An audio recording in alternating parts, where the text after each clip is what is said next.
Hi friends, ಎಲ್ಲರಿಗೂ ನಮಸ್ಕಾರ. ಬನ್ನಿ ಫ್ರೆಂಡ್ಸ್, ಶಾರದೆ ಸೀರಿಯಲ್ನ ಇವತ್ತಿನ ಸಂಚಿಕೆಯಲ್ಲಿ ಏನಾಗ್ತಿದೆ ಅಂತ ನೋಡ್ಕೊಬರೋಣ. ಅದಕ್ಕೂ ಮುಂಚೆ ಯಾರೆಲ್ಲ ನನ್ನ ವಿಡಿಯೋ ನೋಡ್ತಾ ಇದ್ದಾರೆ ಫ್ರೆಂಡ್ಸ್, ಅವರೆಲ್ಲ ಪುಟ್ಟದೊಂದು ಲೈಕ್ ಮಾಡಿ ಹಾಗೆ ಫಾಲೋ ಮಾಡೋದನ್ನು ಮರಿಬೇಡಿ. ಬನ್ನಿ ಸ್ಟಾರ್ಟ್ ಮಾಡೋಣ. ಮೊದಲಿಗೆ ಫ್ರೆಂಡ್ಸ್, ಸಿದ್ದು ತಾತನ ಹತ್ರ ತನ್ನ ಲವ್ ವಿಷಯ ಎಲ್ಲ ಹೇಳ್ಕೋಬೇಕು ಅಂತ ಬಂದರೆ ತಾತ ಇಲ್ಲಿ ಖುಷಿಯಾಗಿ ತನ್ನ ಹೆಂಡತಿ ಜ್ಯೋತಿ ಹತ್ರ ಮಾತಾಡ್ತಾ ಇರ್ತಾರೆ. ಏನು ಗೊತ್ತಾ ಜ್ಯೋತಿ, ಮದುವೆ ಮನೇಲಿ ಎಲ್ಲರೂ ತುಂಬ ಖುಷಿಯಾಗಿದ್ದಾರೆ. ನೀನು ಬದುಕಿದ್ರೆ ಅದೆಷ್ಟು ಖುಷಿ ಪಡ್ತಿದ್ಯೋ ಗೊತ್ತಿಲ್ಲ. ಅದರಲ್ಲಿ ಜ್ಯೋತಿಕಾ ಅಂತೂ ತುಂಬ ಖುಷಿಯಾಗಿದ್ದಾಳೆ. ಅವಳು ನೋಡಿದ್ರೆ ನನಗೆ ನೀನೇ ನೆನಪಾಗ್ತಿದ್ಯಾ. ಎಲ್ಲರ ಮುಖದಲ್ಲೂ ಸಂತೋಷ ಎದ್ದು ಕಾಣಿಸ್ತಿದೆ. ನನಗಂತೂ ಅದನ್ನೆಲ್ಲ ನೋಡೋಕ್ಕೆ ತುಂಬ ಖುಷಿ ಆಗ್ತಿದೆ.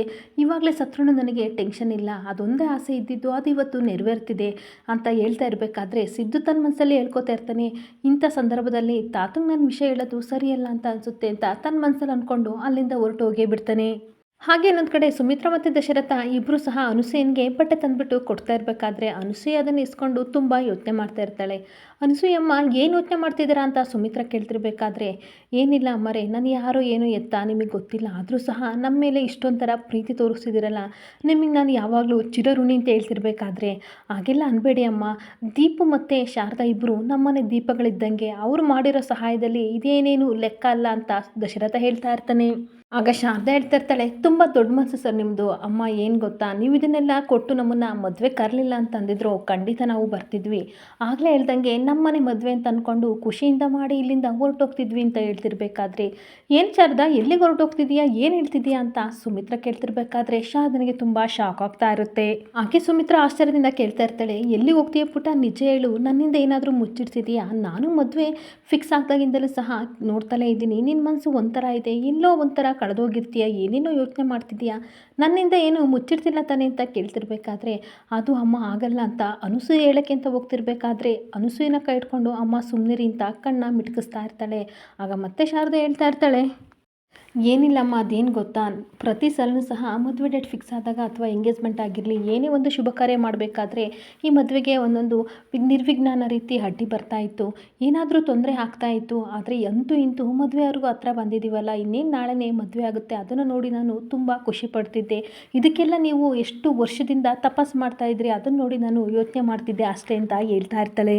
ನೋಡಿ ಅನಸೂಯಮ್ಮ, ಇವಳೇನು ನಮ್ಮಿಂದ ಮುಚ್ಚಿಡ್ತಿಲ್ಲ ತಾನೆ ಅಂತ ಮತ್ತೆ ಸುಮಿತ್ರಾ ಕೇಳ್ತಿರ್ಬೇಕಾದ್ರೆ, ಏನಿಲ್ಲಮ್ಮ, ಇವಳು ಮದುವೆ ಒಂದು ಚೆನ್ನಾಗಾದರೆ ಅಷ್ಟೇ ಸಾಕು ಅಂತ ನನ್ನ ಹತ್ರ ಮಾತಾಡ್ತಿದ್ಲು, ಇವಾಗ ನಾವಿಬ್ಬರು ಅದನ್ನೇ ಮಾತಾಡ್ತಿದ್ವಿ ಅಂತ ಅನಸೂಯನೂ ಸಹ ಸುಳ್ಳು ಹೇಳ್ತಾ ಇರ್ತಾಳೆ. ಓ ಹೌದಾ, ಹಾಗಿದ್ರೆ ಸರಿ ಬರ್ತೀನಿ ಅಂದ್ಬಿಟ್ಟು ನಾಳೆ ಸಿಗೋಣ ಅಂತ ಹೇಳ್ಬಿಟ್ಟು ದಶರಥ ಮತ್ತು ಸುಮಿತ್ರಾ ಗುಡ್ ನೈಟ್ ಹೇಳಿ ಹೋಗ್ತಾ ಇರಬೇಕಾದ್ರೆ, ಒಂದು ನಿಮಿಷ ಅಮ್ಮ ಅಂತ ಅಂದ್ಬಿಟ್ಟು ಬಾ ಪುಟಾಣಿ ನಾವು ಕಾಲಿಗೆ ಬಿದ್ದು ಆಶೀರ್ವಾದ ತಗೊಳ್ಳೋಣ ಅಂದ್ಬಿಟ್ಟು ಸುಮಿತ್ರನ ಕಾಲಿಗೆ ಬೀಳಕ್ಕೆ ಹೋಗ್ತಿರ್ಬೇಕಾದ್ರೆ, ಅಮ್ಮ ಇವತ್ತೇನು ನನ್ನ ಬರ್ತಡೇನೂ ಅಲ್ಲ, ಏನೇನು ವಿಶೇಷತೆಯೂ ಅಲ್ಲ, ಮತ್ತು ಅಮ್ಮಮ್ಮನ ಕಾಲಿಗೆ ಏನಕ್ಕೆ ಬೀಳಬೇಕು ಅಂತ ಅಂದಾಗ ಸುಮಿತ್ರನಿಗೆ ಆಶ್ಚರ್ಯ ಆಗ್ತಾ ಇರುತ್ತೆ.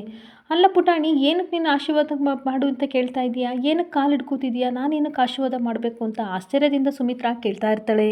ಆಗ ಶಾರದಾ ಕಣ್ಣೀರು ಹಾಕ್ಕೊಂಡು ಹೇಳ್ತಾ ಇರ್ತಾಳೆ, ಇಲ್ಲಮ್ಮ, ನಾನು ಎಲ್ಲೋ ಬಿದ್ದಿದ್ದೆ, ಬೀದಿಲಿ ಬಿದ್ದೋಳನ್ನ ಮನೆಗೆ ಕರ್ಕೊಬಂದು ಇಷ್ಟು ಮನೆ ಜವಾಬ್ದಾರಿನ ನನಗೆ ಕೊಟ್ಟಿದ್ದೀರಾ, ಅದರಲ್ಲೂ ಮದುವೆ ಜವಾಬ್ದಾರಿ ಕೊಟ್ಟು ನೀನೇ ಮುಂದೆ ನಿಂತು ಮಾಡಬೇಕು ಅಂತ ಹೇಳ್ತಿದ್ದೀರಲ್ಲ, ಆ ಖುಷಿಗೆ ಈ ಕಣ್ಣೀರಷ್ಟೇ, ಅದಕ್ಕೆ ನಿಮ್ಮ ಆಶೀರ್ವಾದ ಪಡ್ಕೋಬೇಕು ಅಂತ ಏನಕ್ಕೋ ಅನ್ನಿಸ್ತು, ಅದಕ್ಕೋಸ್ಕರ ಈ ರೀತಿ ಕೇಳ್ತಾ ಇದ್ದೀನಿ ಅಂತ ಸುಳ್ಳು ಹೇಳ್ತಾ ಇರ್ತಾಳೆ. ಅಂದರೆ ಅಮ್ಮ, ಮುಂದೆ ಎಲ್ಲಾದರೂ ಒಂದಿನ ಹೋದರೆ ನಿಮ್ಮ ಆಶೀರ್ವಾದ ಬೇಕಲ್ವ, ನಾನು ಅದನ್ನು ಯಾವತ್ತೂ ಮರೆಯಲ್ಲ ಅಂತ ಅನ್ಬೇಕಾದ್ರೆ, ಏನೇನೋ ಹುಚ್ಚುತನದಿಂದ ಮಾತಾಡಬೇಡ, ಏನಾಯ್ತು ನಿನಗೆ, ನೀನೆಲ್ಲಿ ಹೋಗ್ತೀಯ ಅಂತಂದರೆ ಮುಂದೆ ಒಂದಿನ ಹೋಗ್ಬೇಕಾಗುತ್ತಲ್ವ, ಅದಕ್ಕೆ ನಾನು ನಿನ್ನ ಆಶೀರ್ವಾದ ಪಡ್ಕೋತಾ ಇದ್ದೀನಿ ಅಮ್ಮ ಅಂತ ಅನ್ಬೇಕಾದ್ರೆ, ನೀನು ಎಲ್ಲೂ ಹೋಗಲ್ಲ, ನಾವು ಎಲ್ಲೂ ಕಳಿಸಲ್ಲ, ಸಮಾಧಾನ ಮಾಡ್ಕೊತ ದಶರಥ ಹೇಳ್ತಿರ್ಬೇಕಾದ್ರೆ, ಹೌದು ಪುಟಾಣಿ, ಬೆಳಗ್ಗೆನೇ ಶಾಸ್ತ್ರ ಎಲ್ಲ ಇರುತ್ತೆ, ನೀವಿಬ್ಬರು ಹೋಗಿ ಮಲ್ಕೊಳ್ಳಿ ಅಂತ ಹೇಳ್ತಾ ಇರ್ತಾಳೆ. ಹಾಗೆ ಗುಡ್ ನೈಟ್ ಅಂತ ಹೇಳ್ಬಿಟ್ಟು ದೀಪಿಗೆ ಪ್ಲೈನ್ ಕಿಸ್ ಕೊಡ್ತಿರ್ಬೇಕಾದ್ರೆ ಅವಳು ಕ್ಯಾಚ್ ಇಟ್ಕೋತಾಳೆ. ಹಾಗೆ ತಾತ ನಿಮ್ಗೊಂದು ಕೊಡ್ತೀನಿ ಅಂತ ಅವಳು ಪ್ಲೈನ್ ಕಿಸ್ ಕೊಡಬೇಕಾದ್ರೆ ಅದನ್ನು ಪ್ರೀತಿಯಿಂದ ಇಟ್ಕೊಂಡು ಗುಡ್ ನೈಟ್ ಹೇಳಿ ಹೋಗ್ತಾ ಇರ್ತಾನೆ. ಆದರೆ ಶಾರದಾ ಮಾತ್ರ ಕಣ್ಣೀರು ಹಾಕ್ಕೊಂಡು ತುಂಬ ಅಳ್ತಾ ಇರ್ತಾಳೆ. ನಾಳೆ ಚೌಟ್ರಿಗೆ ಹೋದರೆ ಮುಗೀತು, ನಿಮ್ಮ ಸಂಬಂಧ ಮುಗಿಯುತ್ತೆ ಅಮ್ಮ, ಆದರೆ ಯಾವತ್ತೂ ನೀವು ಚೆನ್ನಾಗಿರಬೇಕು ಅಂತ ಎಲ್ಲೇ ಇದ್ರೂ ನಾನು ಪ್ರಾರ್ಥನೆ ಮಾಡ್ಕೋತೀನಿ ಅಂತ ತನ್ನ ಮನಸ್ಸಲ್ಲಿ ಹೇಳ್ಕೊತಾ ಇರ್ತಾಳೆ. ಹಾಗೆ ಶಾರದಾ ದೀಪಿಗೆ ಹೇಳ್ತಾ ಇರ್ತಾಳೆ, ಎಲ್ಲ ಬಟ್ಟೆನೂ ನಾನು ಮಡ್ಚಿಡ್ತೀನಿ, ನೀನು ಹೋಗಿ ಮಲ್ಕೊ ಅಂತ ಅಂದ್ಬಿಟ್ಟು ಹೇಳಿದಾಗ ದೀಪನ ಅನಸೂಯ ಮನಸ್ತಿರ್ಬೇಕಾದ್ರೆ ಶಾರದಾ ಮಾತ್ರ ಕಣ್ಣೀರು ಹಾಕ್ಕೊಂಡು ಬಟ್ಟೆ ಎಲ್ಲ ಪ್ಯಾಕ್ ಮಾಡ್ಕೊತಾ ಇರ್ತಾಳೆ. ಇನ್ನೊಂದು ಕಡೆ ಸುಮಿತ್ರಾ ಮತ್ತು ದಶರಥ ಮಲಗಿರಬೇಕಾದ್ರೆ ದಶರಥನಿಗೆ ತುಂಬ ಅಂದರೆ ತುಂಬ ಆತಂಕ ಆಗಿ ಸಡನ್ನಾಗಿ ಎದ್ದು ಕೂತ್ಕೊಬಿಡ್ತಾನೆ. ರೀ ಏನಾಯಿತು ಅಂತ ನೀರು ಕುಡಿಸಿ ಸಮಾಧಾನ ಮಾಡ್ತಿರ್ಬೇಕಾದ್ರೆ, ಯಾಕ್ರಿ ಹಿಂಗೆ ಎದ್ಬಿಟ್ರಿ ಅಂದಾಗ, ಯಾಕೋ ತುಂಬ ಮನಸ್ಸಲ್ಲಿ ತುಂಬ ಆತಂಕ ಆಗ್ತಿದೆ ಕಣೆ ಸುಮಿತ್ರಾ ಅಂತ ಅನ್ಬೇಕಾದ್ರೆ, ನಾಳೆ ಮಗಳು ಮದುವೆ ಅಲ್ವಾ, ಅದಕ್ಕೆ ಆತಂಕ ಇದ್ದೇ ಇರುತ್ತೆ, ಆದರೆ ನಾವು ಅಂದ್ಕೊಂಡಂಗಿರ ಹೆಚ್ಚಾಗಿ ಮದುವೆ ತುಂಬ ಚೆನ್ನಾಗಿ ನಡೆಯುತ್ತೆ, ನೋಡ್ತಾ ಇರಿ, ಆತಂಕ ಪಡಬೇಡಿ ಅಂತ ಸಮಾಧಾನ ಮಾಡ್ತಾ ಇರ್ತಾಳೆ. ಹಾಗೆ ಮಲ್ಕೊಳ್ರಿ ಅಂತ ಮಲಗಿಸಿರ್ಬೇಕಾದ್ರೆ ಸುಮಿತ್ರನ ಕೈ ಹಿಡ್ಕೊಂಡು ದಶರಥ ಹೇಳ್ತಾ ಇರ್ತಾನೆ, ನಾನು ಜೀವನದಲ್ಲಿ ಗೊತ್ತಿದ್ದೋ ಗೊತ್ತಿಲ್ದೇ ಏನಾದರೂ ನಿನಗೆ ಮೋಸ ಮಾಡಿದರೆ ದಯವಿಟ್ಟು ನನ್ನನ್ನು ಕ್ಷಮಿಸ್ತೀಯ ಅಂತ ಅಂದಾಗ, ಯಾಕ್ರಿ ಈ ರೀತಿ ಎಲ್ಲ ಮಾತಾಡ್ತಿದ್ದೀರಾ, ನಮ್ಮ ಯಜಮಾನ್ರು ಯಾವತ್ತೂ ಗೊತ್ತಿದ್ದೋ ಗೊತ್ತಿಲ್ದೇ ತಪ್ಪು ಮಾಡಲ್ಲ ಅಂತ ನನಗೆ ತುಂಬ ಚೆನ್ನಾಗಿ ಗೊತ್ತು. ಏಕೆಂದರೆ ನನಗಿನ್ನ ಹೆಚ್ಚಾಗಿ ನಾನು ಅವ್ರನ್ನ ತುಂಬ ನಂಬ್ತೀನಿ. ಹೌದು, ಏನು ಸಮಾಚಾರ ಅಂತ ಕೇಳ್ತಾ ಇರ್ತಾಳೆ. ಏನ್ರಿ ಏನಾದರೂ ಸೆಕೆಂಡ್ ಸೆಟಪ್ ಏನಾದರೂ ನೋಡ್ಕೊಂಡಿದ್ದೀರಾ ಅಂತ ಅಂದಾಗ, ನೀನೊಬ್ಳು ಕಣೆ ಅಂತ ಹೇಳ್ಬೇಕಾದ್ರೆ, ಮತ್ತೆ ಮದುವೆ ಮನೇಲಿ ಬಣ್ಣ ಸೀರೆ ಹಾಕೊಂಡು ಹುಡುಗಿರೆಲ್ಲ ಇರ್ತಾರೆ, ಅವರಿಂದ ಏನಾದರೂ ಹೋಗಬೇಕು ಅಂತ ಪ್ಲ್ಯಾನ್ ಮಾಡ್ಕೊಂಡಿದ್ದೀರಾ ಅಂತ ಅಂದಾಗ ದಶರಥ, ಆ ರೀತಿಯೆಲ್ಲ ಏನು ಆಸೆ ಇಲ್ಲ ಕಣೆ, ಹಂಗೆಲ್ಲ ಅನ್ಬೇಡ ಅಂತ ಹೇಳ್ತಾ ಇರ್ತಾನೆ. ಮತ್ತಿನ್ಯಾಕ್ರಿ ತಲೆ ಕೆಡಿಸ್ಕೊತೀರಾ, ನೀವೇನಾದರೂ ತಪ್ಪು ಮಾಡಿದರೆ ಖಂಡಿತ ನಾನು ಕ್ಷಮಿಸ್ತೀನಿ, ಅದಕ್ಕೆಲ್ಲ ತಲೆ ಕೆಡಿಸ್ಕೋಬೇಡಿ, ಮಲ್ಕೊಳ್ಳಿ ಅಂತ ಅಂದಾಗ, ಥ್ಯಾಂಕ್ಸ್ ಸುಮಿತ್ರ ಅಂತ ಹೇಳಿ ಮಲ್ಕೊಂಡು ಮತ್ತೆ ಯೋಚನೆ ಮಾಡ್ತಾ ಇರ್ತಾನೆ. ನಾನೇನಾದ್ರು ಸತ್ಯ ಹೇಳಿದರೆ ಸುಮಿತ್ರ ನಿಜವಾಗ್ಲೂ ಅದನ್ನು ನೀನು ಸಹಿಸ್ಕೊಳ್ಳೋ ಶಕ್ತಿ ನಿನಗಿಲ್ಲ ಕಣಮ್ಮ ಅಂತ ತನ್ನ ಮನಸ್ಸಲ್ಲಿ ಹೇಳ್ಕೊಂಡು ತುಂಬ ನೋವನ್ನ ಪಡ್ತಾ ಇರ್ತಾನೆ. ಹಾಗೆ ಸುಮಿತ್ರ ಮಲಗಿದ್ದನ್ನು ನೋಡಿಬಿಟ್ಟು, ಏನೇ ಆಗಲಿ ನಾನು ಸುಮ್ಮನೆ ಇದ್ಬಿಡ್ತೀನಿ, ಆ ದೇವ್ರಿಚ್ಛೆ ಏನೈತೋ ಅದೇ ಆಗಲಿ ಅಂತ ದಶರಥನು ಸಹ ಮಲ್ಕೊಳ್ತಾ ಬಿಡ್ತಾನೆ. ಇನ್ನೊಂದು ಕಡೆ ಶಾರದಾ ಮತ್ತೆ ಯೋಚನೆ ಮಾಡಿಕೊಂಡು ಬರ್ತಾ ಇರ್ತಾಳೆ. ಈ ಮನೆಯಲ್ಲಿ ಇದೇ ನನ್ನ ರಾತ್ರಿ ಅಂತ ಅನ್ಕೋಬೋದು, ಇವತ್ತೇ ಲಾಸ್ಟ್ ನಾನು ಈ ಮನೇಲಿ ಇರೋದು, ನಾಳೆ ಬೆಳಗಾದರೆ ನಾನು ಇರಲ್ಲ, ಆದರೆ ಎಲ್ಲರ ಆಶೀರ್ವಾದ ತಗೊಂಡು ಹೋಗಬೇಕು ಅಂತ ನನ್ನ ಮನಸ್ಸು ಹೇಳ್ತಾ ಇದೆ. ಅದಕ್ಕೆ ಒಂದು ನೆಪ ಮಾಡಿಕೊಂಡು ನಿಮ್ಮ ರೂಮಿಗೆ ಬರ್ತಾ ಇದ್ದೀನಿ ತಾತ ಅಂತ ಒಂದು ಬಟ್ಲಲ್ಲಿ ಹಾಗೆ ದೀಪ ಹಚ್ಚೋ ಎಣ್ಣೆ ಇಟ್ಕೊಂಡು ತಾತನ ರೂಮಿಗೆ ಬರ್ತಾ ಇರ್ತಾಳೆ. ಹಾಗೆ ತಾತ ಮಲಗಿರೋದನ್ನ ನೋಡಿ ಬೆಡ್ಶೀಟ್ ತೆಗೆದು ಕಾಲ ಆಶೀರ್ವಾದ ಪಡ್ಕೋತಾ ಇರಬೇಕಾದ್ರೆ ಅವನಿಗೆ ಎಚ್ಚರಿಕೆ ಆಗುತ್ತೆ, ಇದ್ಯಾರಿದು ಕಾಲು ಮುಟ್ತಾ ಇರೋದು ಅಂತ ಸಡನ್ನಾಗಿ ನೋಡಿದಾಗ, ಏನಮ್ಮ ಶಾರದಾ ಏನು ಮಾಡ್ತಿದೆ ಇಷ್ಟೊತ್ತಿನಲ್ಲಿ ಅಂತ ಅನ್ಬೇಕಾದ್ರೆ, ಅದು ಏನಿಲ್ಲ ತಾತ, ನೀವು ಕಾಲು ನೋವು ಅಂತ ಹೇಳ್ತಾ ಇದ್ರಲ್ಲ, ಮಸಾಜ್ ಮಾಡೋದು ನನಗೆ ಮರ್ತೇ ಹೋಗ್ಬಿಡ್ತು, ಕೆಲಸದಲ್ಲಿ ಬ್ಯುಸಿ ಆಗಿಬಿಟ್ಟೆ, ಅದಕ್ಕೆ ಇವಾಗ ಬಂದೆ, ಮದುವೆ ಮನೆ ಅಲ್ವಾ ಓಡಾಡ್ತಿದ್ರಲ್ಲ, ಅದಕ್ಕೆ ಕಾಲು ನೋವು, ಮಸಾಜ್ ಮಾಡಿ ನಾನು ಹೋಗ್ತೀನಿ, ನಿಮ್ಮ ಆಶೀರ್ವಾದ ಪಡ್ಕೊಳ್ಳೋದು ಯಾವಾಗಲೂ ಸಿಗುತ್ತಾ ಅಂತ ಅಂದಾಗ, ಎಷ್ಟು ಕಾಳಜಿ ಅಮ್ಮ, ನಿನಗೂ ಸುಸ್ತಾಗಿರುತ್ತೆ ಅಲ್ವಾ, ನೀನು ಹೋಗಿ ರೆಸ್ಟ್ ಮಾಡು ಶಾರದಾ ಅಂತ ಹೇಳ್ತಾ ಇರ್ತಾನೆ. ಹಾಗೆ ಮತ್ತೆ ತಾತ ಕೇಳ್ತಾ ಇರ್ತಾರೆ, ಏನು ಆಶೀರ್ವಾದ, ಏನಕ್ಕೆ ಈ ರೀತಿ ಮಾತಾಡ್ತಿದ್ಯಾ ಶಾರದಾ ಅಂತ ಅಂದಾಗ, ಏನಿಲ್ಲ, ಅದು ದೇವ್ರ ಹತ್ರ ಪ್ರಾರ್ಥನೆ ಮಾಡ್ಕೋತಿದ್ದೆ, ಇಷ್ಟು ವರ್ಷಗಳ ಕಾಲ ನಿಮ್ಮ ಮೊಮ್ಮಗಳು ಮದುವೆ ಆಗಲಿ ಅಂತ ನೀವು ಎಷ್ಟು ಕಷ್ಟಪಡ್ತಿದ್ರಲ್ವಾ, ಅದಕ್ಕೆ ಒಳ್ಳೇದಾಗಲಿ, ಹಾಗೆ ನಾನು ನನಗೆಲ್ಲ ಒಳ್ಳೇದು ಮಾಡಿದಾರಲ್ಲ ಅದಕ್ಕೋಸ್ಕರ ಆಶೀರ್ವಾದ ಪಡ್ಕೋತಿದ್ದೀನಿ ಅಷ್ಟೇ ಅಂತ ಅಂದಾಗ, ನಿಂದು ತುಂಬ ದೊಡ್ಡ ಮನಸ್ಸು ಕಣಮ್ಮ, ನಮ್ಮನೆ ಚೆನ್ನಾಗಿರಲಿ ಅಂತ ನೀನು ಎಷ್ಟು ಆಸೆ ಪಡ್ತೀಯಾ, ಆದಮೇಲೆ ನಮ್ಮ ಆಶೀರ್ವಾದ ಸದಾ ನಿಮ್ಮ ಮೇಲೆ ಇರುತ್ತೆ, ಈ ರೀತಿ ಎಲ್ಲ ಮಾತಾಡಬೇಡ ಅಂತ ತಾತ ಹೇಳ್ತಾ ಇರ್ತಾರೆ. ಹಾಗೆ ಹೋಗಮ್ಮ, ತುಂಬ ಟೈಮ್ ಆಗಿದೆ ಮಲಗು ಅಂತ ಅನ್ಬೇಕಾದ್ರೆ, ಸರಿ ತಾತ ನಾನು ಹೋಗಿ ಬರ್ತೀನಿ ಅಂತ ಎದ್ದು ಹೋಗ್ತಿರ್ಬೇಕಾದ್ರೆ ಜ್ಯೋತಿ ಫೋಟೋ ಹತ್ರ ಬಂದುಬಿಟ್ಟು ಕೈ ಮುಗಿದು ಅವಳು ಸಹ ಜ್ಯೋತಿ ಹತ್ರ ಆಶೀರ್ವಾದ ಪಡ್ಕೋತಿರ್ಬೇಕಾದ್ರೆ ಸಡನ್ನಾಗಿ ಹೂನಾರ ಬಲ್ದ ಕಡೆ ಬಿದ್ದುಬಿಡುತ್ತೆ.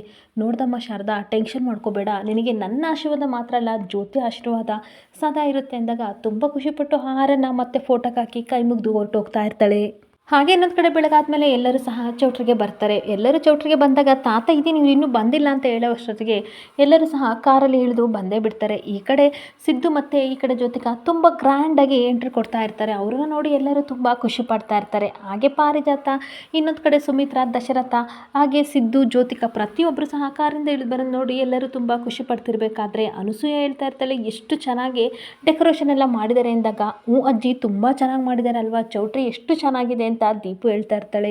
ಅಲ್ಲ ಶಾರದಾ, ಇಷ್ಟು ಜೋರಾಗಿರೋ ಮದುವೆನ ನಮ್ಮೂರಲ್ಲಿ ಯಾರೂ ಸಹ ಮಾಡಿಲ್ಲ, ನಾನಂತೂ ಇದುವರೆಗೂ ನೋಡಿಲ್ಲ, ಸಿನಿಮಾದಲ್ಲಿ ಮಾತ್ರ ನೋಡಿದ್ದೆ, ಇದೇ ಫಸ್ಟ್ ಟೈಮ್ ಕಣೆ ನಾನು ಈ ಥರ ನೋಡ್ತಾ ಇರೋದು, ನಮ್ಮೂರಲ್ಲಿ ಯಾರೂ ಮಾಡಿಲ್ಲ ಅಲ್ವಾ ಕಣೆ ಅಂತ ಕೇಳ್ತಾ ಇರ್ತಾಳೆ. ಹಾಗೆ ಇನ್ನೊಂದು ಕಡೆ ಸಿದ್ದು ಫ್ರೆಂಡ್ಸ್ ಎಲ್ಲ ಸಿದ್ದುನ ತುಂಬ ಚೆನ್ನಾಗಿದೆಯಾ ಅಂತ ಹೇಳ್ತಿರ್ಬೇಕಾದ್ರೆ ಸಿದ್ದು ಮಾತ್ರ ತುಂಬ ಬೇಜಾರು ಮಾಡ್ಕೊಂಡು ಶಾರದಾ ಮುಖನ ನೋಡ್ತಾ ಇರ್ತಾನೆ. ಇನ್ನೊಂದು ಕಡೆ ಜ್ಯೋತಿಕಾ ಫ್ರೆಂಡ್ಸ್ ಎಲ್ಲ ವೆಲ್ಕಮ್ ಟು ಅಂತ ಮದುಮಗಳು ಅಂತ ಕರಿತಿರ್ಬೇಕಾದ್ರೆ ಥ್ಯಾಂಕ್ ಯು ಸೋ ಮಚ್ ಅಂತ ಹೇಳ್ತಾ ಇರ್ತಾಳೆ. ಹಾಗೆ ಈ ಕಡೆ ವಿಮಲನ್ನು ಸಹ ವೆಲ್ಕಮ್ ಟು ಮದುಮಕ್ಕಳ ಅಂತ ಕರೆದಿರ್ಬೇಕಾದ್ರೆ ತುಂಬ ಚೆನ್ನಾಗಿದೆ ಡೆಕೋರೇಷನ್ ಅಂತ ವಿಮಲ ಹೇಳ್ತಾ ಇದ್ದರೆ ಸುಮಿತ್ರನು ಸಹ ಹೌದು ಅಲ್ವಾ ಮಾವ, ತುಂಬ ಗ್ರ್ಯಾಂಡಾಗಿ ಚೆನ್ನಾಗಿ ಅಲಂಕಾರ ಮಾಡಿದ್ದಾರೆ ಎಂದಾಗ, ಇದನ್ನೆಲ್ಲ ಮಾಡಿದ್ದು ನಾನು ಅಂತ ಮುರಳಿ ಹೇಳ್ತಾ ಇರ್ತಾನೆ. ಭವಾನಿ ಒಬ್ಬರೇ ಎಲ್ಲ ನಾನು ಸಹ ಕೈ ಜೋಡಿಸಿದ್ದೀನಿ ಅಂತ ದಶರಥ ಹೇಳ್ತಿರ್ಬೇಕಾದ್ರೆ ಮುರಳಿ ಹೇಳ್ತಾ ಇರ್ತಾನೆ, ಎಷ್ಟು ಚೆನ್ನಾಗಿ ಅಲಂಕಾರ ಮಾಡಿದಾರಲ್ವ, ನನಗೆ ಇನ್ನೊಂದು ಸಲ ಮದುವೆ ಆಗಬೇಕು ಅಂತ ಅನ್ನಿಸ್ತಿದೆ ಈ ಡೆಕೋರೇಷನ್ ನೋಡಿ ಅಂತ ಅಂದಾಗ, ವಿಮಲ ಏನ್ರಿ ಈ ಥರ ಆಸೆ ಬೇರೆ ಇದೆಯಾ, ಮದುವೆ ಆಗ್ತಿರೋದು ನಿಮ್ಮ ಮಗ ಕಣ್ರಿ ಅಂತ ಅಂದಾಗ, ಬಿಡಮ್ಮ ಜೋಕ್ ಮಾಡ್ತಾ ಇದ್ದೇನೆ, ನೀನು ಯಾಕೆ ಟೆನ್ಷನ್ ಮಾಡ್ಕೋತಿದ್ಯಾ ಅಂದಾಗ, ಅಯ್ಯೋ ಮಾವ ಅವಳು ಟೆನ್ಷನ್ ಮಾಡ್ಕೋತಿಲ್ಲ, ತುಂಬ ನಾಚ್ಕೋತಾ ಇದ್ದಾಳೆ ಅಂತ ಹೇಳಿದಾಗ ಮನೆಯವರೆಲ್ಲರೂ ಸಹ ನಗಾಡ್ತಾ ಇರ್ತಾರೆ. ಹಾಗೆ ಜ್ಯೋತಿಕಾ, ನಾನು ಹೇಗೆ ಕಾಣಿಸ್ತಿದ್ದೀನಿ ಅಂತ ಅಂದಾಗ, ತುಂಬ ಸುಂದರವಾಗಿ ಕಾಣಿಸ್ತಿದ್ಯಾ, ಇವತ್ತಿನೆಲ್ಲ ಅಟ್ರಾಕ್ಷನ್ ನೀನೇ ಅಂತ ಫ್ರೆಂಡ್ಸ್ ಎಲ್ಲ ರೇಗಿಸ್ತಿರ್ಬೇಕಾದ್ರೆ ಹೌದು ಮತ್ತೆ ಅಂತ ನಗಾಡ್ತಾ ಇರ್ತಾಳೆ. ಹಾಗೆ ಪಾರ್ಲರ್ ಬಂದಿದ್ದಾರೆ ಅಂತ ಅನ್ಬೇಕಾದ್ರೆ ಯಾಕೆ ಅಂತ ಕೇಳಬೇಕಾದ್ರೆ, ನಿನ್ನ ಮುಂದೆ ನಾವು ಝೀರೋ ಆಗಿಬಿಡ್ತೀವಲ್ಲ, ನಾವು ಸ್ವಲ್ಪ ರೆಡಿ ಆಗೋಕ್ಕೆ ಅಂತ ಕಿಂಡಲ್ ಮಾಡ್ತಿರ್ಬೇಕಾದ್ರೆ ಅಫ್ಕೋರ್ಸ್ ಖಂಡಿತ ಅವ್ರು ಬರ್ತಾರೆ ಅಂತ ಹೇಳ್ತಾ ಇರ್ತಾಳೆ. ಹಾಗೆ ಮದುಮಕ್ಕಳಿಗೆ ಕಾಲಿಗೆ ನೀರು ತನ್ನಿ ಅಂತ ತಾತ ಹೇಳಬೇಕಾದ್ರೆ ಮದುಮಕ್ಕಳು ಕಾಲನ್ನ ತೊಳಿತಾ ಇರ್ತಾರೆ. ಆಗ ಯೋಗಿ ಹೇಳ್ತಾ ಇರ್ತಾನೆ, ಯಾಕೋ ಎಲ್ಲರೂ ಎಷ್ಟು ಖುಷಿಯಾಗಿದ್ದಾರೆ, ನೀನು ಯಾಕೋ ಈ ರೀತಿ ಇದೆಯಾ ಅಂದಾಗ, ನಾನು ಹೀಗೆ ಇರೋದು ಅಂತ ಹೇಳ್ತಾ ಇರ್ತಾನೆ. ನನ್ನ ಫ್ರೆಂಡ್ ಹೇಗೆ ಅಂತ ನನಗೆ ಗೊತ್ತಿಲ್ವಾ, ಪಾಪ ಇವನಿಗೆ ಬೆರಳು ಕೊಟ್ಟರೆ ಕಚ್ಚಕ್ಕೆ ಬರಲ್ಲ, ನೋಡು ಇಲ್ಲಿ ಜ್ಯೋತಿಕಾ ವೆಡ್ ಸಿದ್ಧಾರ್ಥ ಅಂತ ಇರೋದು ಬದಲು ನಾನೊಂದು ಕ್ಷಣ ಮಾಯ ಮಾಡಿ ನೋಡ್ತೀನಿ, ಶಾರದಾ ವೆಡ್ ಸಿದ್ಧಾರ್ಥ ಅಂತ ಇದೆ ನೋಡು, ಎಷ್ಟು ಚೆನ್ನಾಗಿರುತ್ತೆ ಅಲ್ವಾ ಅಂತ ಅಂದಾಗ, ಸುಮ್ಮನಿರೋ ಮಗ, ಆಗಿರೋದನ್ನೆಲ್ಲ ನೆನಪಿಸ್ಬೇಡ, ಮುಂದೆ ಏನು ಬರುತ್ತೋ ಅದನ್ನು ನಾವು ಅನುಭವಿಸ್ಬೇಕು, ಆ ಕ್ಷಣನ ನಾವು ಅನುಭವಿಸ್ಬೇಕು ಅಷ್ಟೇ ಅಂತ ಅಂದಾಗ, ಏನು ಈ ರೀತಿ ಮಾತಾಡ್ತಿದ್ಯಾ, ವೇದಾಂತಿ ಆಗ್ತಿದೆಯಲ್ಲೋ ಅಂತ ಅನ್ಬೇಕಾದ್ರೆ ತಾತ ಹೇಳ್ತಾ ಇರ್ತಾರೆ, ಯೋಗಿ ಸಿದ್ದು ಏನು ಮಾತಾಡ್ತಿದ್ದೀರಾ, ಶಾಸ್ತ್ರಗಳು ತುಂಬ ಇದೆ, ಬನ್ನಿ ಒಳಗಡೆ ಅಂತ ಚೌಟ್ರಿ ಒಳಗಡೆ ಕರ್ಕೊಂಡು ಎಲ್ಲರೂ ಹೋಗ್ತಾ ಇರ್ತಾರೆ. ಹಾಗೆ ಎಲ್ಲರೂ ಸಹ ನಾದಸ್ವರ ಬಾರಿಸ್ತಿರ್ಬೇಕಾದ್ರೆ ತುಂಬ ಖುಷಿಯಿಂದ ಜ್ಯೋತಿಕಾ ಸಿದ್ಧಾರ್ಥ ಕೈ ಇಟ್ಕೊಂಡು ಚೌಟ್ರಿ ಒಳಗಡೆ ಹೋಗ್ತಾ ಇರ್ತಾಳೆ. ಇನ್ನೊಂದು ಕಡೆ ಇನ್ವೆಸ್ಟಿಗೇಷನ್ ಮಾಯ ತುಂಬ ಟೆನ್ಷನ್ ಮಾಡ್ಕೊಂಡು ಓಡಾಡ್ತಿರ್ಬೇಕಾದ್ರೆ, ಮೇಡಮ್ ಏನಾಯಿತು ಅಂತ ಪಕ್ಕಕ್ಕೆ ಕೇಳ್ತಾ ಇರ್ತೀನಿ. ಇನ್ನೊಂದೇ ಮಾಡಲಿ, ದಿನೇ ದಿನೇ ದಶರಥ ಅಂಕಲ್ ಕೇಸು ತುಂಬ ಕಾಂಪ್ಲಿಕೇಟ್ ಆಗ್ತಿದೆ, ಆ ಅರ್ಶನಶಾಸ್ತ್ರ ದಿನ ಎಷ್ಟು ಕಷ್ಟಪಟ್ಟು ನಾವು ಕೆಲಸ ಮಾಡಿದ್ವಿ, ಆದರೆ ಆ ವೈದೇಹಿಯಿಂದಲೂ ಏನು ನಮಗೆ ಸುಳುವು ಸಿಕ್ಕಲಿಲ್ಲ, ಹಾಗೆ ಆ ಮಾಸ್ಕ್ ಮ್ಯಾನಿಂದಲೂ ಸಹ ಸಿಗಲಿಲ್ಲ, ನಾವೆಲ್ಲಾದರೂ ಎಡವಟ್ಟು ಮಾಡ್ತಿದ್ದೀವ, ಎಡುತ್ತಿದ್ದೀವ ಅಂತ ಪ್ರಶ್ನೆ ಮಾಡ್ತಾ ಇರ್ತಾಳೆ. ಅವಾಗ ಪಕ್ರು ಹೇಳ್ತಾ ಇರ್ತಾನೆ, ಮೇಡಮ್ ಒಂದು ಮಿಸ್ಟೇಕ್ ಮಾಡಿದ್ರಿ ಅಂತ ಅಂದಾಗ, ಏನು ಅದು ಅಂತ ಅಂದಾಗ, ನನ್ನನ್ನು ಪೆಕ್ರು ಅಂತ ಕರೆದ್ರಲ್ಲ ಅದೇ ಮಿಸ್ಟೇಕ್ ಅಂದಾಗ, ಈ ವಿಷಯದಲ್ಲಿ ತಮಾಷೆ ಬೇಕಾ, ನಾವೆಲ್ಲ ಎಷ್ಟು ಸ್ಟ್ರಗಲ್ ಮಾಡಿ ಹುಡುಕಿದ್ವಿ, ಏನು ನಾವು ಮಾಡೋಕ್ಕೆ ಆಗಲಿಲ್ಲ, ಈ ಕಾಲ್ ರೆಕಾರ್ಡಿಂಗ್ ಕೇಳಿ ಕೇಳಿ ತುಂಬ ತಲೆ ಕೆಟ್ಟಿದೆ ಅಂದಾಗ, ಹೌದು ಮೇಡಮ್ ನನಗೂ ತುಂಬ ಬೋರ್ ಆಗಿದೆ, ತೆಂಗಿನಕಾಯಿ ಬಂತ, ಅರಿಶಿನ ಬಂತ, ಹೂ ಬಂತ, ಬರೀ ಇದೇ ಆಯಿತು, ರೆಕಾರ್ಡಿಂಗ್ ಮಾಡಿದ್ದು ವೇಸ್ಟ್ ಅಲ್ಲ ಮೇಡಮ್ ಅಂದಾಗ, ಏನು ಬಿಡೋ ಹೊತ್ತಿಗೆ ಬೇಜಾರಾಗ್ತಿದೆ ಅಂದಾಗ, ತಲೆ ಕೆಡಿಸ್ಕೊಬೇಡಿ ಮೇಡಮ್, ಈ ಮದುವೆ ಶಾಸ್ತ್ರ ಎಲ್ಲ ಮಾಡ್ತಿರ್ಬೇಕಾದ್ರೆ ಲೆನ್ಸ್ ಹಾಕಿ ಹುಡ್ಕೋಣ, ಆ ರೀತಿ ಏನಾದರೂ ಹುಡುಕಿದ್ರೆ ಒಂದು ಸೂಚನೆ ಸಿಕ್ಕೇ ಸಿಗುತ್ತೆ, ಒಂದು ಕ್ಲೂ ಗೊತ್ತಾಗೇ ಆಗುತ್ತೆ ಮೇಡಮ್ ಅಂದಾಗ, ಸರಿ ಬಾ, ದಶರಥ ಅಂಕಲ್ ಬೇರೆ ಎಲ್ಲ ಶಾಸ್ತ್ರದಲ್ಲೂ ನಾವಿರಬೇಕು ಅಂತ ಹೇಳಿದರೆ, ಈ ಸಿಸ್ಟಮ್ನ ಆಫ್ ಮಾಡಿ ಹೋಗೋಣ ಬಾ ಅಂತ ಕರ್ಕೊಂಡು ಹೋಗ್ತಾ ಇರ್ತಾಳೆ. ಹಾಗೆ ಈ ಕಡೆ ಸಿಸ್ಟಮ್ ಕ್ಲೋಸ್ ಮಾಡಿ ಹೋಗ್ತಿರ್ಬೇಕಾದ್ರೆ ಪೆಕ್ರು ನೋಡ್ಬಿಟ್ಟು, ಮೇಡಮ್ ಬನ್ನಿ ಬನ್ನಿ ಅಂತ ಕರಿತಾ ಇರ್ತೀನಿ. ಏನು ಒಳ್ಳೆ ಪೆಕ್ರ ಥರ ಆಡ್ತಾ ಇದೆಯಾ ಪಕ್ಕರು ಅಂತ ಅನ್ಬೇಕಾದ್ರೆ, ಮೇಡಮ್ ಆ ಮನುಷ್ಯ ಪಾರಿಜಾತ ಮೇಡಮ್ಗೆ ಕಾಲ್ ಮಾಡ್ತಾ ಇದ್ದಾನೆ ಅಂದಾಗ, ಇದೊಂದು ಕಾಲ್ ಕೇಳ್ಕೊಂಡು ಹೋಗೋಣ ಅಂತ ಅಂದಾಗ ಫೋನ್ ರಿಸೀವ್ ಮಾಡ್ತಾ ಇರ್ತಾರೆ. ಈ ಕಡೆ ಪಾರಿಜಾತ ಮಾತಾಡ್ತಿರ್ಬೇಕಾದ್ರೆ, ಏನು ಎಲ್ಲಿದೆಯಾ ಅಂತ ಕೇಳಬೇಕಾದ್ರೆ, ಅಯ್ಯೋ ಇಲ್ಲೇ ಇದ್ದೀನಿ, ಮದುವೆ ಗೆಟಪ್ಗೆ ಬರ್ತಾ ಇದ್ದೀನಿ, ಚೇಂಜ್ ಮಾಡ್ಕೊಂಡು ಬರ್ತೀನಿ, ಯಾರು ಗೊತ್ತು ಮಾಡಬಾರ್ದು, ಆ ರೀತಿ ಬಂದು ಜ್ಯೋತಿಕನಿಗೊಂದು ಗಿಫ್ಟ್ ಕೊಡ್ತೀನಿ ಅಂತ ಅಂದಾಗ, ಬೇಡ ಕಣೋ ಹುಷಾರು, ಇಲ್ಲಿ ಯಾರ ಕೈಲಾದರೂ ತಗ್ಲಾಕೊಂಡ್ರೆ ಅಷ್ಟೇ ನನ್ನ ಕತೆ ಅಂತ ಹೇಳ್ತಿರ್ಬೇಕಾದ್ರೆ, ಆ ರೀತಿ ಯಾರಿಗೂ ಗೊತ್ತಾಗ್ದಂಗೆ ಬರ್ತೀನಿ, ಬಂದು ನಾನು ನಿಮ್ಮನ್ನು ಮಾತಾಡಿಸ್ತೀನಿ ಅಂತ ಅಂದಾಗ, ಸರಿ ಅಂತ ಈ ಕಡೆ ಪಾರಿಜಾತ ಫೋನ್ ಕಟ್ ಮಾಡ್ತಾ ಇರ್ತಾಳೆ.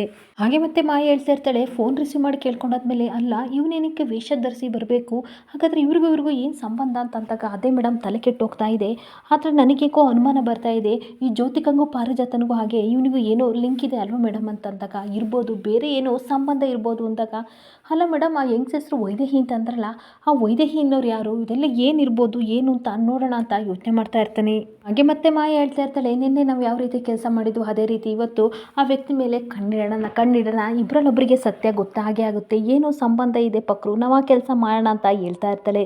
ಇಲ್ಲಿಗೆ ಸಂಚಿಕೆ ಎಂಡ್ ಆಗ್ತಿದೆ. ಈ ವಿಡಿಯೋ ಇಷ್ಟ ಆದರೆ ಪುಟ್ಟದೊಂದು ಲೈಕ್ ಮಾಡಿ, ಫಾಲೋ ಮಾಡಿ. Thank you.